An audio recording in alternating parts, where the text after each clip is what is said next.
नमस्कार बच्चों, कैसे हैं आप लोग। आपका गणित की कक्षा में स्वागत है। मुझे पूरी आशा है कि जो मैंने अपनी पिछली कक्षा में आप लोगों को गृह कार्य दिया था वो आपने पूरा कर लिया होगा और आप लोग प्रतिदिन कुछ नया सीख रहे होंगे। तो अब हम अपनी आज की कक्षा शुरू करते हैं। देखिए बच्चों, मेरे हाथ में ये एक बॉक्स है और दूसरे हाथ में ये कुछ बॉल्स हैं और मैं चाहती हूँ कि मैं इन बॉल्स को कोई क्रम दे दूँ, यानी कि इन गेंदों को किसी क्रम में लगा दूँ। तो देखिए मैं क्या करती हूँ। सबसे पहले मैं ये 3 बॉल इस तरह से लगा देती हूँ। एक कॉलम में मैंने 3 गेंदों को लगा दिया। अगर मैं इसमें एक और कॉलम ऐसा ही बना दूं, लेकिन शर्त ये है कि इस बार भी हमारी गेंदें 3 ही होनी चाहिए। तो देखते हैं फिर हमारे पास कितनी बॉल हो जाएंगी। तो देखिए 1, 2, 3, 4, 5 और 6। मैंने 3 गेंदों को 2 बार लगाया तो मुझे 6 गेंदें प्राप्त हुई। अब मैं चाहती हूँ कि मैं ऐसा एक और कॉलम बना दूँ। तो देखिए 1, 2 और 3। अब मेरे पास कितनी गेंदें हो गई? 1, 2, 3, 4, 5, 6, 7, 8, 9। अब मेरे पास 9 गेंदें हो गई क्योंकि मैंने 3 कॉलम बनाए। अगर मैं इसमें एक और कॉलम जोड़ दूं तो कितनी गेंदें हो जाएंगी? देखें, देखिए 1, 2 और 3। हमने इसमें भी 3 गेंदें जोड़ दी। तो अब हमें कितनी गेंदें मिली? 1, 2, 3, 4, 5, 6, 7, 8, 9, 10, 11, 12। मेरे पास अब कुल 12 गेंदें हैं। अच्छा, ये हम क्यों कर रहे हैं? इसको और अच्छे से समझने के लिए आइए आगे बढ़ते हैं। तो देखिए बच्चों, हमने सबसे पहले क्या किया था कि 3 बॉल्स एक कॉलम में रखी थी, है ना। तो इसको हम किस तरह से लिख सकते हैं कि 3 गेंदें एक बार। इसके बाद हमने क्या किया, 3 गेंदों के 2 कॉलम बना दिए। और अगर हम इन 3 गेंदों के 2 कॉलम बना देंगे तो इनको हम किस तरह से रख सकते हैं? 3 गेंदें 2 बार, अर्थात 3 गुणा 2 बराबर 6। अगर मैं 3 गेंदों के 3 बॉक्स बना दूं, जैसे कि मैंने अभी आपको दिखाया था, तो उसको हम किस तरह से लिखेंगे? 3 गेंदें 3 बार, अर्थात 3 गुणे 3 बराबर 9। और अगर मैं एक बॉक्स और ऐसा बना दूं जिसमें मैंने 4 कॉलम बनाए हैं और चारों में मैंने 3 गेंदें रखी हैं, तो हम उसको किस तरह लिखेंगे कि 3 गेंदें 4 बार, अर्थात 3 गुणा 4 बराबर 12। तो इसको देख के आपको क्या लग रहा है, हमें क्या संख्या प्राप्त हो रही है? तो देखिए हमें जो मिल रहा है वो मिल रहा है 3, 6, 9 और 12। यहाँ एक और बात ध्यान देने वाली है कि अभी तो हमें 3, 6, 9 और 12 मिले, लेकिन अगर मैं इसी क्रम को आगे बढ़ाऊं, यानी कि फिर मैं 5 कॉलम बना दूं, फिर मैं 6 कॉलम बना दूं, तो ये संख्या हमारी इसी क्रम में बढ़ती चली जाएगी। जैसे अगर मैं यहाँ पे 5 कॉलम बना दूं तो मुझे क्या संख्या प्राप्त होगी? 15। तो हम यहाँ पर लिख देते हैं। और अगर मैं 6 कॉलम बना दूं तो हमें क्या संख्या प्राप्त होगी? 18। आपको इन संख्याओं को देख के कुछ लग रहा है कि ये कुछ जानी पहचानी संख्याएं हैं या ये क्रम कुछ जाना पहचाना है? जी हाँ, आप बिल्कुल सही सोच रहे हैं। ये तो हमारा 3 का पहाड़ा बन गया। देखिए तीन, तीन दूनी 6, तीन तिया 9, तीन चौक 12, तीन पंजे 15, तीन छंग 18 और अगर हम ऐसे ही आगे बढ़ाते चले जाएं तो ये संख्या हमारी ऐसे ही बढ़ती चली जाएंगी। तो बच्चों, ये ही हमारे अपवर्त्य होते हैं, अर्थात इन्हीं को हम गुणज भी कहते हैं। चलिए अब और अपवर्त्य निकाल कर देखते हैं। जैसे कि यहाँ पर हमने एक प्रश्न दिया है कि 7 के पहले 3 अपवर्त्य निकाल के दिखाएं। अभी हमने किया था 3 बॉल्स एक कॉलम में रखी, फिर 3 एक और बार रख दी, फिर 3 एक और बार रख दी। इसी तरीके से यहाँ भी हम करेंगे। देखिए, हमने वही सोच के चलिए कि हमने 7 को क्या लिया, 7 एक बार लिया तो क्या आया, 7 गुणा 1 बराबर 7। 7 को फिर हमने 2 बार रखा, अर्थात 2 कॉलम हमने वही बना दिए, वही गेंदों वाले, तो हमें क्या प्राप्त हुआ, 14। और अगर हम 7 को 3 बार रख देते हैं तो हमें यहाँ पर क्या प्राप्त हो रहा है, 21। तो 7 के पहले 3 अपवर्त्य हमें क्या प्राप्त हुए हैं, 7, 14, 21। ये इसके अपवर्त्य हैं। एक और प्रश्न हम हल करके देखते हैं। चलिए हम 15 के अपवर्त्य निकालते हैं। 15 के अपवर्त्य, तो 15 के अपवर्त्य क्या क्या होंगे, वही अभी हमने क्या स्टेप लिया था। पहला अपवर्त्य हमें कब प्राप्त होगा, जब हम उसमें 1 से गुणा करेंगे। तो जब हम 15 में 1 से गुणा करेंगे तो हमें क्या मिलेगा, 15। लिख देते हैं, 15 गुणा 1 बराबर 15। अब मुझे 15 का दूसरा अपवर्त्य चाहिए, अर्थात दूसरा गुणज चाहिए। तो मैं क्या करूंगी, मैं उसमें 2 की गुणा कर दूंगी। तो मैं वो करके देखती हूँ। देखिए, 15 गुणा 2 बराबर 30। ये मुझे दूसरा अपवर्त्य मिल गया। अब हमें तीसरा अपवर्त्य ज्ञात करना है। तो जो हमारा क्रम निर्धारित था, क्या कि इसके बाद हम किससे गुणा करेंगे, 3 से। तो हमें क्या संख्या प्राप्त हो जाएगी, आइए देखते हैं। तो 15 गुणा 3 बराबर 45। देखा बच्चों, इसको हम इसी तरीके से आगे भी बढ़ा सकते हैं। तो इतना सब कुछ करने के बाद हमें क्या समझ में आया कि अगर हमें किसी भी संख्या के अपवर्त्य निकालने हैं, पहले, दूसरे, तीसरे, चौथे या जो भी आप चाहते हैं, आप जो भी अपवर्त्य निकालना चाहते हैं, आप उसमें क्रम से उसी अंक से, अर्थात 1, 2, 3, 4 या जो भी आप अपवर्त्य चाहते हैं उसी नंबर से आप उसमें गुणा कर दें। अगर आप 15 का चौथा अपवर्त्य चाहते हैं तो हम क्या करेंगे, 15 को 4 से गुणा कर देंगे तो हमें उसका चौथा अपवर्त्य मिल जाएगा। अगर हमें 7 का तीसरा अपवर्त्य चाहिए था, अर्थात 7 का तीसरा गुणज हमें चाहिए था, तो हम 3 से गुणा करके 21 प्राप्त कर लेंगे। तो ये हमारे अपवर्त्य हुए। आइए कुछ और प्रश्न हम हल करते हैं। देखिए, यहाँ पर मैंने 2 प्रश्न रखे हैं आपके लिए, एक 4 और एक 5। इनको हम करके देखते हैं। तो सबसे पहले 4 के अपवर्त्य हम निकालते हैं। तो 4 गुणा 1 हमें क्या प्राप्त होगा, 4। 4 गुणा 2 क्या प्राप्त होगा, 8। 4 गुणे 3 क्या प्राप्त होगा, 12। 4 गुणा 4 16। 4 गुणे 5 20 और 4 गुणा 6 कितना आएगा, 24। आइए अब हम ये और प्रश्न हल करके देखते हैं। यहाँ पर आपके सामने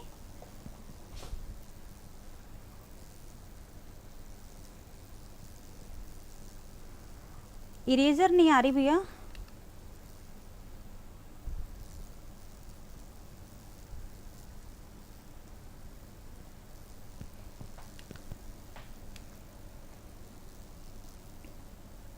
आइए अब हम यहाँ से ये 2 और प्रश्न हल करके देखते हैं। तो देखिए, एक है 4 का अपवर्त्य और दूसरा है 5 का अपवर्त्य। तो तो चलिए हम इसको करने की कोशिश करते हैं।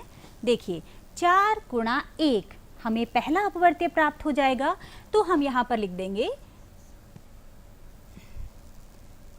4।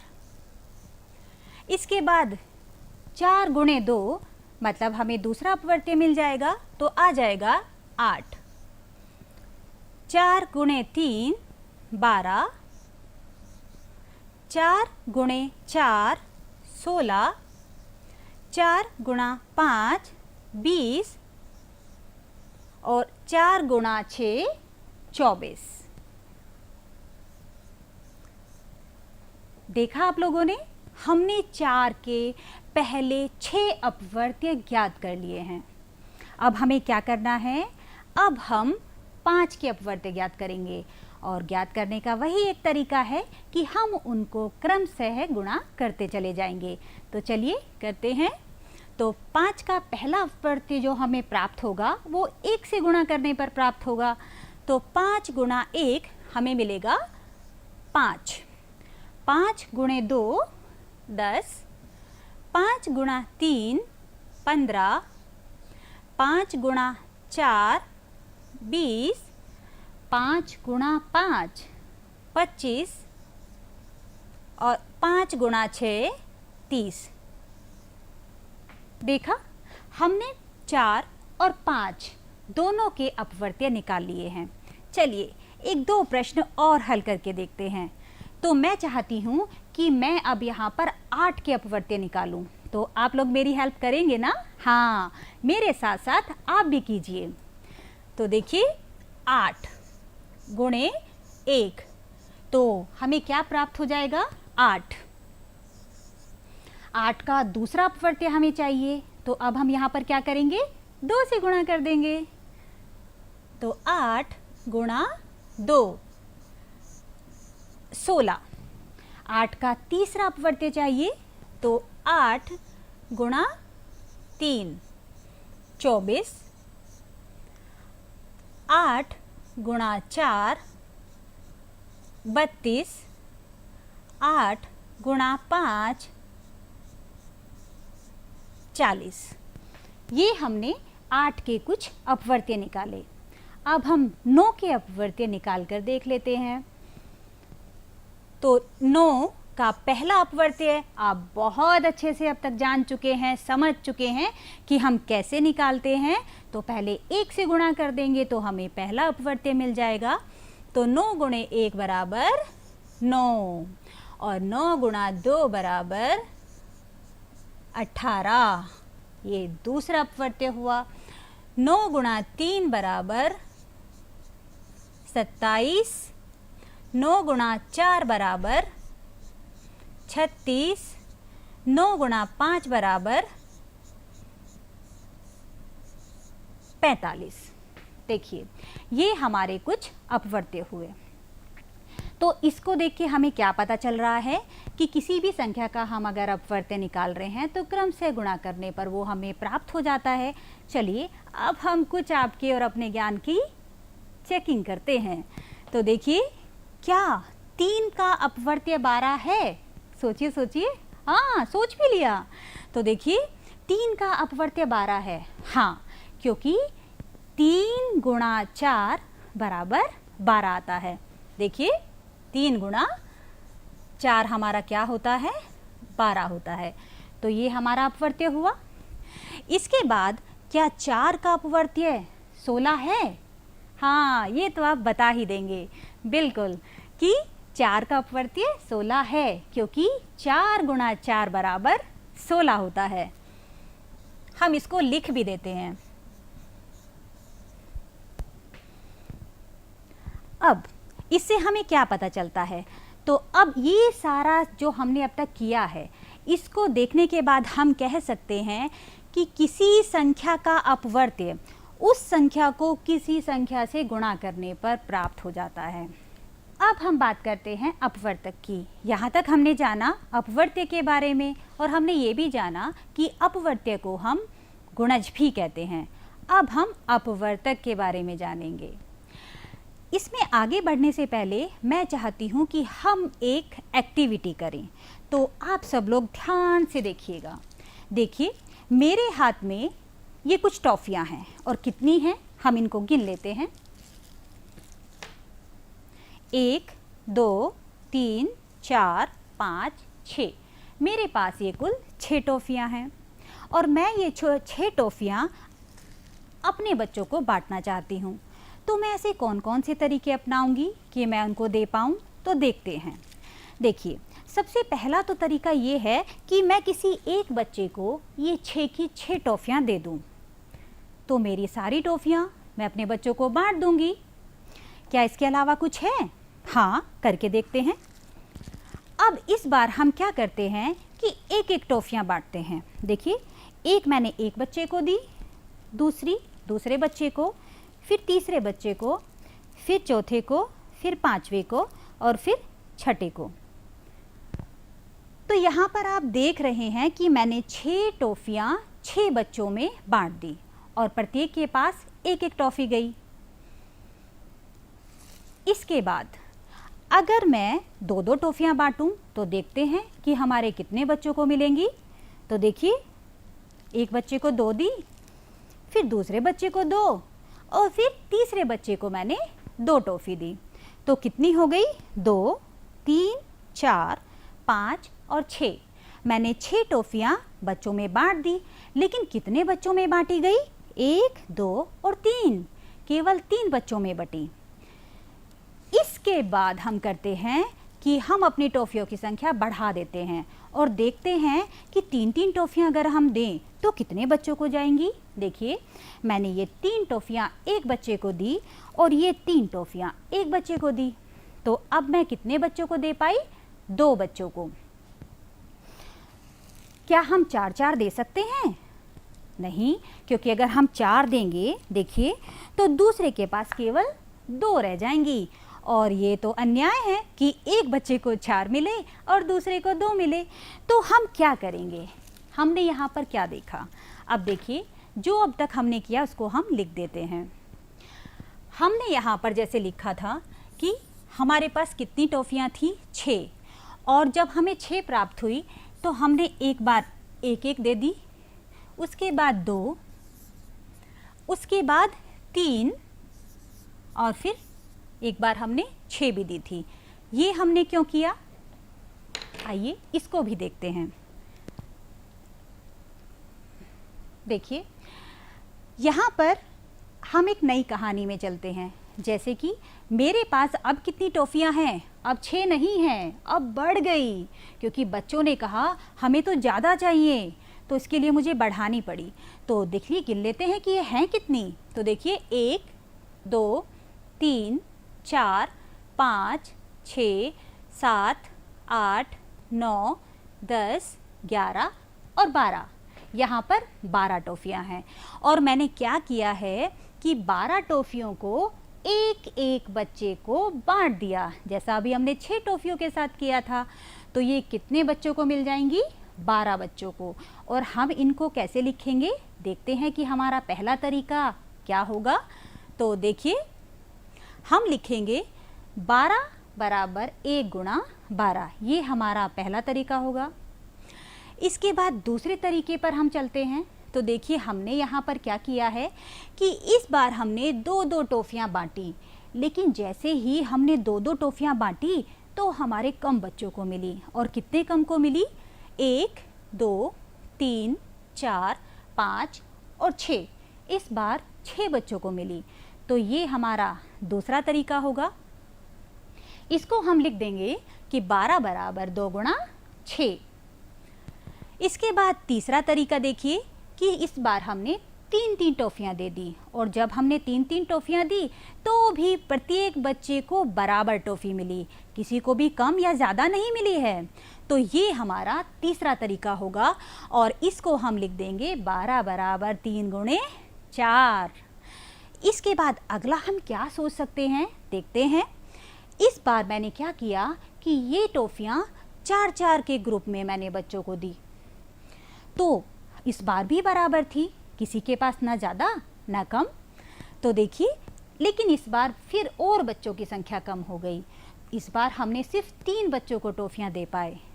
तो ये हमारा चौथा तरीका हुआ और इसको हम लिख देंगे 12 बराबर 4 गुणे 3।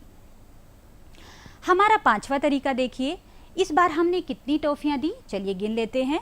1 2 3 4 5 6, 6 टॉफी।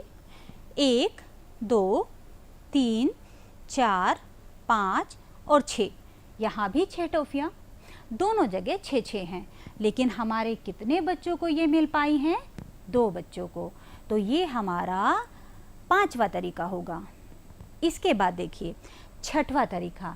छठवें तरीके में हमने क्या किया कि हमने 1 2 3 4 5 6 7 8 9 10 11 12, 12 की 12 टॉफियाँ उठा के किसी एक बच्चे को दे दी। ये हमारा छठवां और आखिरी तरीका था। तो इसको हम लिख देंगे 12 बराबर 12 गुणा 1। तो देखो बच्चों, यहाँ पर हमने क्या देखा, हम इसको देखकर कह सकते हैं कि 12 के अपवर्तक हमें क्या प्राप्त हुए हैं? 1 2 3 4 6 और 12।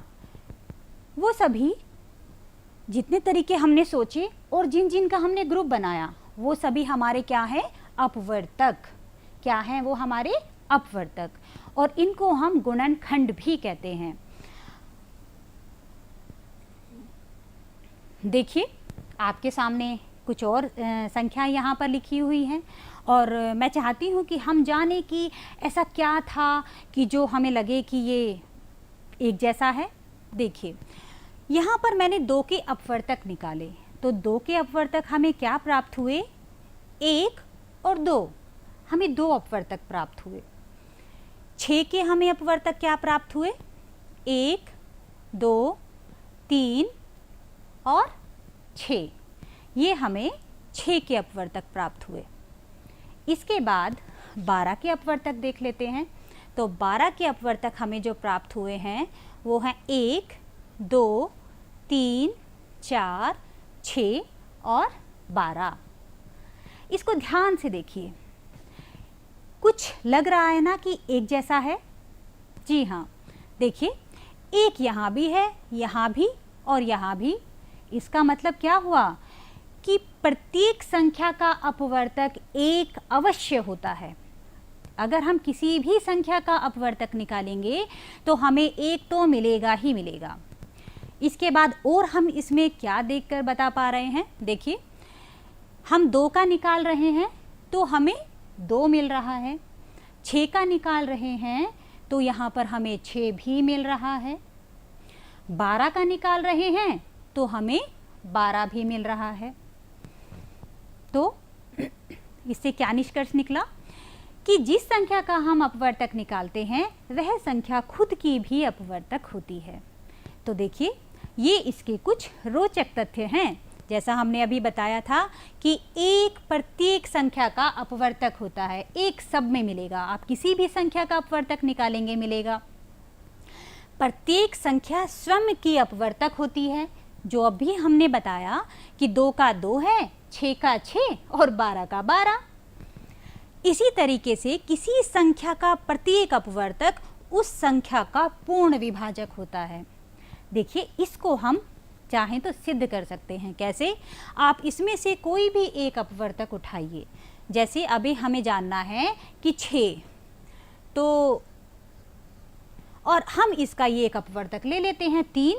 तो देखते हैं क्या इसको ये पूरा पूरा विभाजित करता है। तो देखिए जब हम 6 को विभाजित करेंगे 3 से तो 3 दूनी 6। देखिए शेषफल 0 हमारे पास बचता है। ठीक है, तो ये इसका पूर्ण विभाजक है।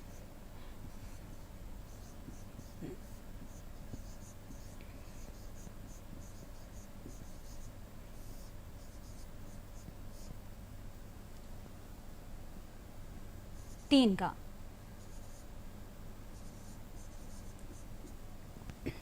इसी तरीके से अगले में देख लेते हैं। इस बार 12 ले लेते हैं तो 12 को चेक करते हैं। आप चाहे जो संख्या लीजिएगा, आज घर पे मैं एक कर रही हूँ, आप बाकी सारे करके देखेंगे। तो 12 का हम करके देखते हैं। तो देखिए 12 4 ले लेते हैं, ठीक है। तो देखिए 4 अगर हम लेते हैं तो 4 दिए 12, तो हमें क्या प्राप्त हुआ? शून्य। यहाँ भी शेषफल शून्य है। इससे क्या पता चलता है कि किसी संख्या का प्रत्येक अपवर्तक उस संख्या का पूर्ण विभाजक होता है।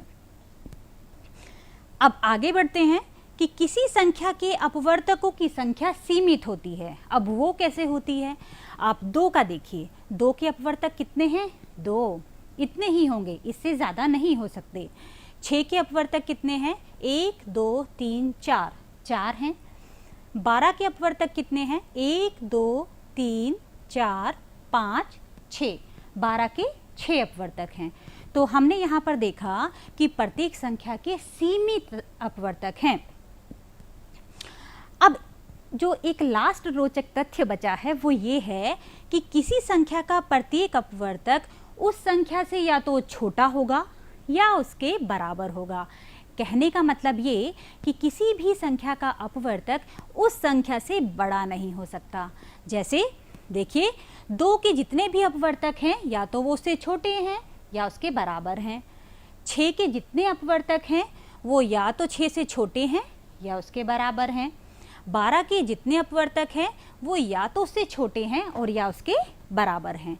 यहाँ तक हमने अपवर्त्य और अपवर्तक को बहुत अच्छे से समझ लिया है। अब हम जानेंगे सम संख्याओं के बारे में। आप सब लोग बहुत अच्छे से इसको पहले भी जानते रहे हैं कि सम संख्याएं क्या होती हैं। वे संख्याएं जो 2 से पूरी विभाजित हो जाएं, वे संख्याएं सम संख्याएं होती हैं। जैसे 20, 28, 24, 36 या और भी आप कोई संख्या लीजिए, अगर वो 2 से पूरी विभाजित हो रही है, अर्थात विभाजित, आप जब उसको विभाजित कर दे रहे हैं और शेषफल शून्य बचता है, तो वो हमारी संख्या कैसी होगी? सम संख्या। ठीक है। इसके बाद बात आती है विषम संख्याओं की। बिल्कुल ठीक ऐसे ही है कि अगर हमारी कोई संख्या जो 2 से पूरी विभाजित नहीं होती, तो वो हमारी संख्या क्या कहलाएगी? विषम संख्या कहलाएगी। जैसे 3, 5, 7, 9, 11, 13 और 15। आप और भी बहुत सारी संख्याएं लिख के इसको हल कर सकते हैं। अब देखिए, ये तो हमें पता चल गया कि इकाई का अंक, ये तो हमें पता चल गया कि अगर संख्या 2 से विभाजित है तो वो सम संख्या है और अगर विभाजित नहीं है तो विषम संख्या है। लेकिन हम ये कैसे पता लगाएं कि ये सम है या विषम, और हमें बिना हल किए पता चल जाए? तो देखिए, अगर इकाई के अंक में हमें ये अंक मिलते हैं, अर्थात 0, 2, 4, 6 और 8, इसमें से कोई अंक अगर हमें मिलता है तो वो संख्या हमारी सम संख्या होगी। और अगर इसके अलावा कोई और अंक मिलता है तो विषम होगी। जैसे 78, देखिए इकाई के स्थान पर कौन सा अंक लिखा हुआ है? 8, तो ये संख्या हमारी कैसी होगी? सम संख्या होगी। 119 कैसी होगी? इकाई के स्थान पर कौन सा अंक लिखा हुआ है? 9, तो ये हमारी विषम संख्या होगी। अब इसके बाद बात आती है अभाज्य संख्याओं की। इन संख्याओं को हम ऋण संख्याएं भी कहते हैं। ये क्या होती हैं कि जिन संख्याओं के केवल 2 ही गुणनखंड होते हैं, अर्थात एक तो 1 और दूसरा वह स्वयं, वो संख्या हमारी अभाज्य संख्याएं कहलाती हैं। जैसे 2 का 1 गुणा 2, 5 का 1 और 5 और 7 का 1 गुणा 7, तो ये हमारी संख्याएं कैसी होंगी? अभाज्य संख्याएं। इसके बाद भाज्य संख्याएं। भाज्य संख्याओं को हम यौगिक संख्याएं भी कहते हैं। ऐसी संख्याएं जिनके 2 से अधिक अपवर्तक होते हैं भाज्य संख्याएं कहलाती हैं। जैसे हमने अभी 12 के बहुत सारे अपवर्तक निकाल कर देखे थे जो आपके सामने लिखे हुए हैं, तो ये संख्या हमारी कैसी होगी? भाज्य संख्या। अब इसको भी हम जान लेते हैं कि अभाज्य गुणनखंड क्या होते हैं। तो देखिए, किसी संख्या को अभाज्य संख्याओं के गुणनखंड के रूप में व्यक्त करना अभाज्य गुणनखंड कहलाता है। जैसे 15 को हमने किस में दर्शाया है यहाँ पे 3 गुणा 5, और दोनों ही कैसी हैं, अभाज्य संख्याएं। तो ये हमारा क्या होगा, अभाज्य गुणनखंड। सह अभाज्य संख्याएं क्या होती हैं, तो देखिए जब दो संख्याओं का उभयनिष्ठ अपवर्तक केवल एक होता है तो वह संख्याएं हमारी सह अभाज्य संख्याएं कहलाती हैं। जैसे 9 का 1, 3 और 9 है, 16 का 1, 2, 4, 8 और 16 है। तो देखिए यहाँ पर उभयनिष्ठ अपवर्तक केवल एक है, इसमें और इसमें, इन दोनों में सिर्फ एक कॉमन है, तो ये हमारी सह अभाज्य संख्याएं कहलाएंगी। गुणनखंड वृक्ष को हम हल करके देखते हैं। तो देखिए 16 के 2 टुकड़े हो सकते हैं, यानी कि 2 अठे 16। अब 8 को हम 2 टुकड़ों में बांट सकते हैं, 2 चौक 8। अब 4 को हम 2 टुकड़ों में बांट सकते हैं, 2 दूनी 4। तो देखिए 16 के जो हमें गुणनखंड प्राप्त हुए हैं वो 2 गुणा 2 गुणा 2 गुणा 2 हमें प्राप्त हुआ है। तो हमारा क्या निष्कर्ष निकला कि प्रत्येक संख्या का अपवर्त्य दी हुई संख्या से बड़ा या उसके बराबर होता है। इकाई के अंक में अगर 0, 2, 4, 6, 8 हमें प्राप्त होता है तो वो संख्या सम अथवा असम अथवा विषम होती है। हमने आज क्या सीखा, किसी भी संख्या का अपवर्त्य ज्ञात करना, 2 या 2 से अधिक संख्या का गुणनफल उन संख्याओं का अपवर्त्य होता है। प्रत्येक संख्या का अपवर्त्य दी हुई संख्या से बड़ा या उसके बराबर हो सकता है, और दी हुई संख्याओं के अभाज्य गुणनखंड करना। अब बच्चों ये आपके लिए कुछ असाइनमेंट है, इसको आप घर पे करेंगे, और इसके अलावा आपकी पुस्तक के पृष्ठ संख्या 71 पर भी कुछ प्रश्न दिए गए हैं, उनको भी आप हल करेंगे। अगली कक्षा में हम फिर मिलते हैं, तब तक के लिए नमस्कार।